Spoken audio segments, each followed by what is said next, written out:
প্রথম অধ্যায় শ্লোক 2।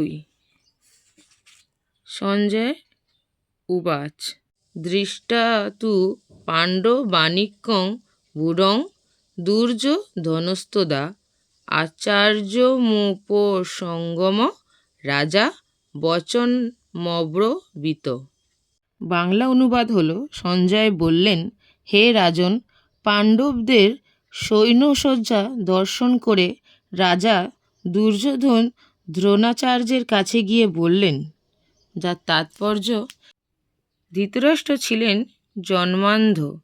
দুর্ভাগ্যবশত তিনি পারমার্থিক তত্ত্বদর্শন থেকে বঞ্চিত ছিলেন। তিনি ভালোভাবেই জানতেন যে ধর্মর ব্যাপারে তার পুত্ররাও ছিল তারই মতো অন্ধ, এবং তিনি নিশ্চিত ছিলেন যে তার পাপিষ্ঠ পুত্রদের আজন্ম ধর্মপ্রাণ পাণ্ডবদের সঙ্গে কোনো রকম আপোষ মীমাংসা করতে পারবে না। তাই তিনি সেই ধর্মক্ষেত্রের প্রভাব সম্বন্ধে সংশয়গ্রস্ত ছিলেন। যুদ্ধক্ষেত্রের পরিস্থিতি সম্বন্ধে ধৃতরাষ্ট্রের এই প্রশ্ন করার অভিপ্রায়টি সঞ্জয় বুঝতে পেরেছিলেন। তাই তিনি সেই ধর্মক্ষেত্রের প্রভাব সম্বন্ধে সংশয়গ্রস্ত ছিলেন।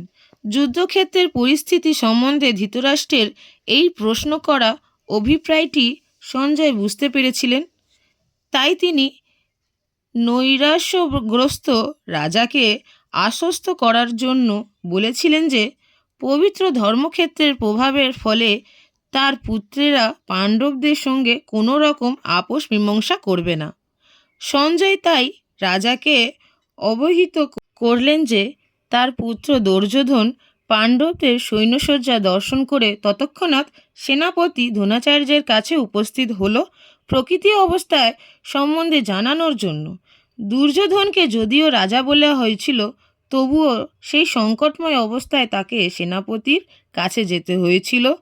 তাই একজন রাজনীতিবিদ হিসাবে সে যথেষ্ট পারদর্শী ছিল, কিন্তু পাণ্ডবদের সৈন্যসজ্জা দেখে দুর্যোধনের মনে যে ভয়ের সঞ্চার হয়েছিল তা সে তার কূটনীতির ছন্দ অবরণে ঢেকে রাখতে পারেনি।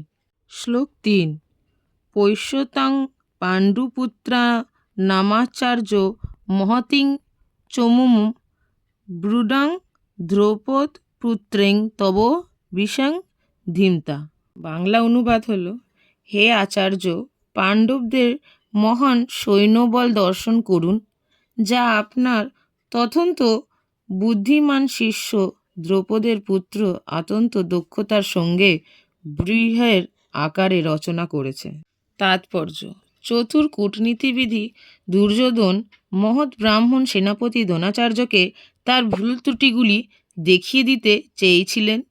পাণ্ডবের পত্নী দ্রৌপদীর পিতা ধ্রুপদরাজের সঙ্গে দ্রোণাচার্যের কিছু রাজনীতিক মনোমালিন্য ছিল। এই মনোমালিন্যের কারণে দ্রৌপদ এক যজ্ঞের অনুষ্ঠান করেন এবং সেই যজ্ঞের ফলে বরংপ্রাপ্ত হয়ে যে তিনি দ্রোণাচার্যকে হাত করতে সক্ষম এক পুত্র লাভ করবেন। দ্রোণাচার্যের এই বিষয়ে সম্পূর্ণভাবে অবগত ছিলেন, কিন্তু দ্রৌপদ তার সেই পুত্র ধৃষ্টদ্যুম্নকে যখন অস্ত্র শিক্ষার জন্য তার কাছে প্রেরণ করলেন, তখন উদ্ধার ব্রাহ্মণ রূপে দ্রোণাচার্যের তাকে সব রকমের অস্ত্রশিক্ষা এবং সামরিক কলাকৌশলের সজ্ঞ শিক্ষাসমূহ প্রদান করতে দ্বিধা করেননি।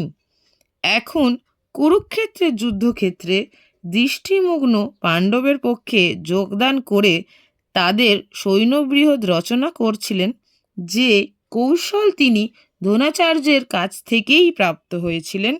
দ্রোণাচার্য এই ত্রুটির কথা দুর্যোধন তাকে স্মরণ করিয়ে দিল, যাতে তিনি সতর্কতার সঙ্গে আপোষহীনভাবে যুদ্ধ করেন।